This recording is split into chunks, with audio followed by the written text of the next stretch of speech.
Welcome everyone. Let's begin our lesson for today by going over the learning goals and success criteria. First, what are we learning? We're learning how to find the perimeter of various rigid geometric figures, how to find the area of triangles and quadrilaterals, how to find the circumference of a circle, how to find the area of a circle, how to find the combined area of multiple geometric shapes, how to find the volume of cubes, pyramids, and prisms, and how to find the volume of cones, cylinders, and spheres. How are we learning it? Through the geometric modeling MYP assessment assignment. When can we use this information? To determine how much wood might need to be purchased to put up a new fence around your property, and to determine the square footage of a housing property that you are interested in purchasing, as well as to determine the amount of liquid a container can hold. How do you know you learned it? By getting a score of 4 on the geometric modeling MYP assessment assignment. Now let's take a look at our agenda for today.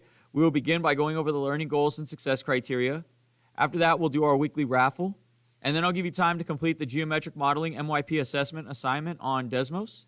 At the end of class, we'll go back over our learning goals and success criteria while you fill out your before you go. Your only homework for tonight is to work on any incomplete assignments that you may have. Let's talk now about how to sign in to Desmos to complete your work. So what we're going to do is you're going to click on the link to go to the assignment, and it should take you to a page that looks kind of like this. And right here where it says sign in with Google, we're going to click there. And it's going to pop up with our email accounts. You're going to click on your school email account, and it should already have you logged in because you should have already been logged in using Google Classroom. From there, I'm just going to click start the activity, and it will take me into the assignment and allow me to begin. So that's how you will log in to Desmos using Google.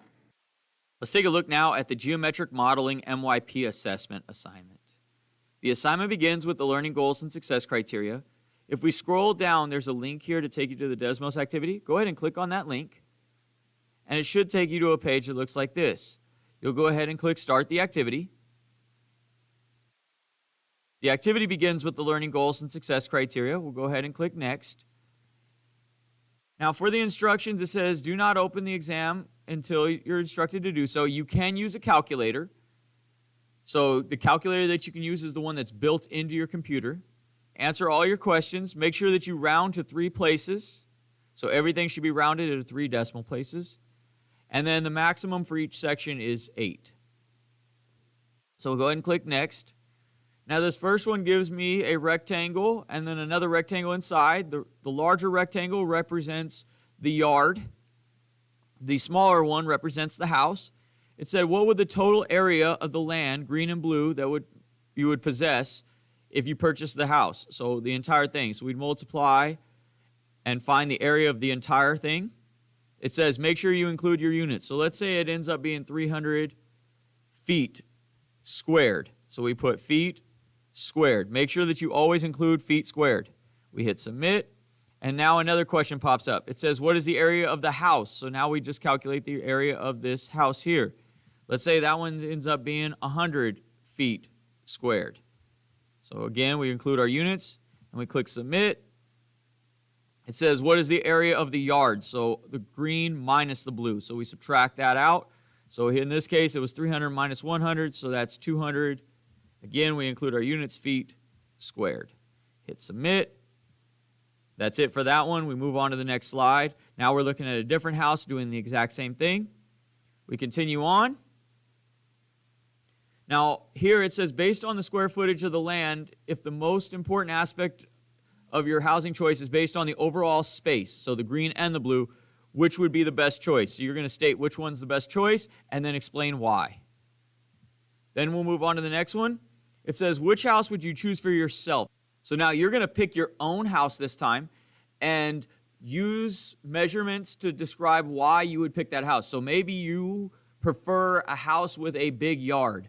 So you would pick house 1 or 2 or 3 or whatever and say, I picked this house because the square footage of the yard is this, the square footage of the house is this, and so on. So you're going to go ahead and describe that there. Then we'll click next.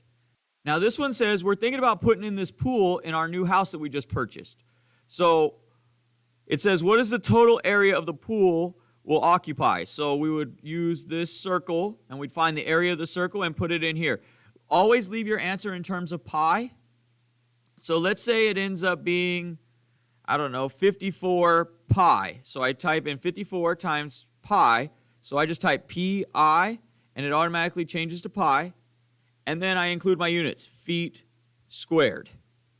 So there's my area. I click submit. Now this one says how many cubic feet of water would it take to fill the pool? So now I'm going to take this and multiply it by the depth to find the volume of the pool. And let's say that ends up being 128 pi, and then feet cubed. So that would be my answer there. I hit submit. That's it for that one. Then I move on to the next one. Now the next one gives me a different pool. I'd find the area here and then find the volume. And click next. Again, pool 3. We go ahead and do that again. And now we're thinking about putting in a pool with the jacuzzi. So now we're going to go ahead and find the total area of the whole thing and then the total volume. Click next. Now it says state in your own words the meaning of the term volume. So what does volume mean? And then use specific examples from the swimming pool. So talk about the swimming pool to describe how we know what volume is.